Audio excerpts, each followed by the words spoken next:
मराठा समाजाला ओबीसीमधून आरक्षण मिळावं, तसेच सगळ्या स्वाऱ्याची जी अंमलबजावणी केलेली अध्यादेश काढलेला आहे त्याची अंमलबजावणी करण्यात यावी या विषयावर जरांगे पाटील गेले 11 महिन्यापासून लढा देत आहेत। आपल्यासोबत जरांगे पाटील दादा आणि आज जरांगे पाटील यांच्या पश्चिम महाराष्ट्र दौऱ्याला सुरुवात होत आहे। सोलापूरपासून या दौऱ्याला सुरुवात झाली आहे। आपण बघू शकता की या ठिकाणी मोठ्या प्रमाणात सोलापूर जिल्ह्यातून मराठा समाज एकवटलेला आहे।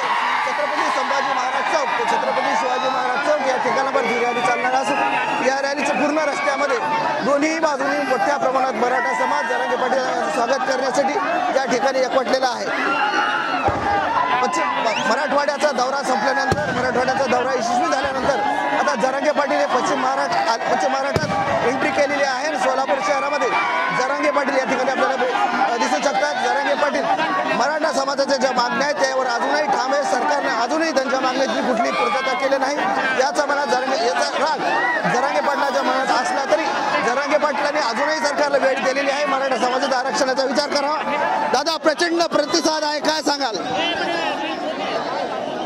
ही प्रतिसाद नाहीये, हा रोष गरिबाच्या लेकरांचा तळतळाट हे देवेंद्र फडणवीस घ्यायला लागले आणि तो तळतळाट कधीच त्यांना गप्प बसू देणार नाही, कधीच गप्प बसू देणार नाही तळतळाट। शेवटी स्वतःचे लेकरं मारायला हे सरकार निघाले आमच्या मराठ्यांचे।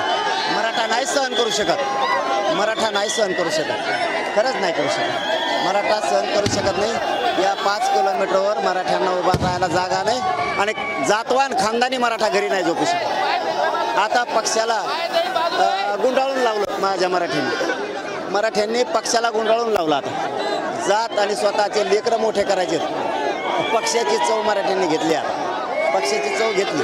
माझी तब्येत बरोबर नाही आहे तरी मी सोलापूरकरांच्या चरणी नतमस्तक होतो की बाबा हो अरे पश्चिम महाराष्ट्रातले मर्द मराठी काय पेटून उठलेत, काय जाळून दूरसंघाची।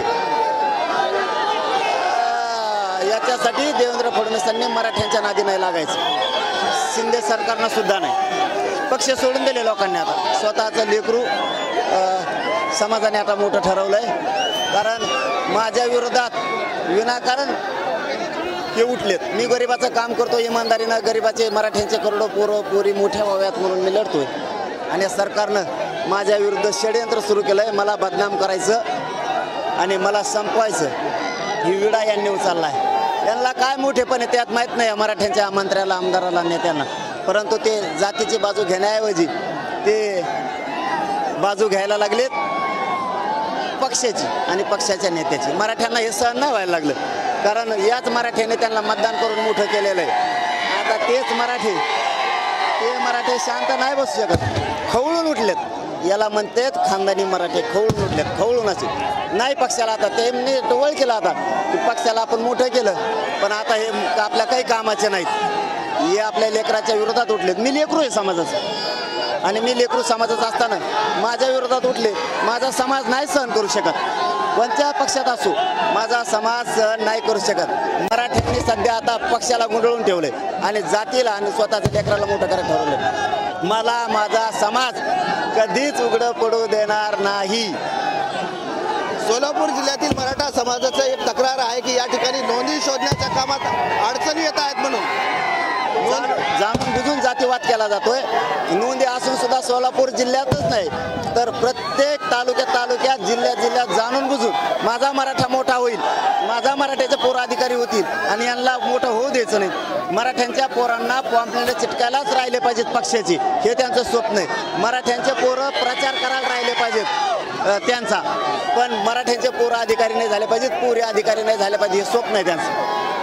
आणि मराठ्यांनी नेमकं ठरलं का आपलं लेकरू आता अधिकारी बनवायचं, नोकरदान बनवायचं, आता पक्षाच्या नेत्याच्या मागे नाही पळायचं। मनोज जरांगे हे लेकरू आपल्या लेकरांसाठी लढतं, जीवाची बाजी लावली तर हेच लोक मनोज जरांगेला संपायला निघाले तर आपल्या मनोज जरांगे लेकराला नाही संपू द्यायचं असं मराठ्यांनी आता ठाम ठरवलेलं आहे। म्हणून ही गर्दी एवढी उसळली की तुम्ही मागं आपल्या कॅमेरामॅनला आता विनंती, खरंच जर पुढं दाखविलं ना बघ म्हणा सरकारला, देवेंद्र फडणवीस माझ्या विरोधात टोळ्या बनवतो ना बघ म्हणा त्याला, पुढं काय आणि मागं काय, आणि हे प्रत्येक जिल्ह्यात होणार आहे। सांगली असेल, कोल्हापूर असेल, सातारा असेल, पुणे असेल, नगर असेल, नाशिक असेल, जातवान मराठा घरी झोपणार नाही आता. जातवान मराठा नाही घरी झोपणार आता, नाही झोपू शकत जातवान मराठा घरी आता बसू शकत जर नाही. मराठा समाजाला आरक्षण दिलं नाही सरकारनं तर हे जे भगववादळ दिसतंय हे विधानसभेत धडकणार का?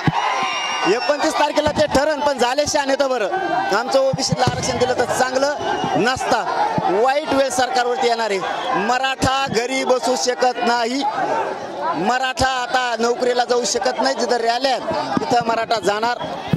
जिथं मराठा व्यवसाय ते व्यवसाय बंद ठेवणार. पण जिथं जिथं रॅल्या आहेत तिथं तिथं तिथं तिथं तिथं तिथं मराठा ताकदीनं रॅलीत सहभागी होणार आहे. शेवटी समाजाच्या लक्षात येत आहे की मनोज जरांगे हे लेकरू आपल्यासाठी लढत आहे आणि यांनी उघडं पाडायचं ठरवलंय, घेरलंय. मी काय केलं? मी काय वाईट केलं? माझ्या गरीब मराठ्यांसाठी मी लढतो. करोडो मराठ्यांचे लेकरं अधिकारी झाले पाहिजे स्वप्न घेतोय. आणि राजकारण्यांचं स्वप्न आहे की मराठ्यांचे पोरं अधिकारी होऊ द्यायचे नाहीत. जर मराठ्यांचे पोरं अधिकारी झाले तर आपले पॉम्पलेट चिटकायला आणि प्रचार करायला कोणीच राहणार नाही. म्हणजे मराठ्यांची ही किंमत केली ह्या राजकारण्यांनी. त्यामुळं मराठा समाजानं आता ठरवलंय की सरकार आणि विरोधी पक्षनेते हे सगळेच एकवटलेत, विरोधी पक्षातले सुद्धा. आणि आपलं लेकरू हे मनोज जरांगे पाटील याला उघडं पाडायचं काम सरकार करायला लागले, षडयंत्र रचायला लागले, मला बदनाम करायला लागले. तर मनोज जरांगे पाटलाला आपल्या लेकराला उघडं पडू द्यायचं नाही हे मराठ्यांनी आता ठाम ठरवलेलं आहे मनात. त्याच्यामुळं मराठा समाज उसाळ आहे. जातवान खानदानी अवलाद मराठ्यांची आता घरी नाही बसू शकत, बहाणे नाही सांगू शकत. आणि खानदान जातवान मराठा आता विरोध करणाऱ्या पक्षाच्या नेत्याच्या बाजूने राहू शकत नाही, पक्षात बी आता राहू शकत नाही. कारण पक्षाचा नेता मोठा करायचा का जात आणि आपले जातीचे पोरं मोठे करायचे हे मराठ्यांनी ठरवलं आहे. आता पक्ष आणि पक्षाचा नेता मोठा नाही करायचा, तर आपला पोरगा आणि आपली जात मोठी करायची हे मराठ्यांनी आता ठरवलं. होते मनोज जरांगे पाटील. कॅमेरामॅन हर्षल निक्कमसह संजय सरदे, TV9 मराठी, सोलापूर.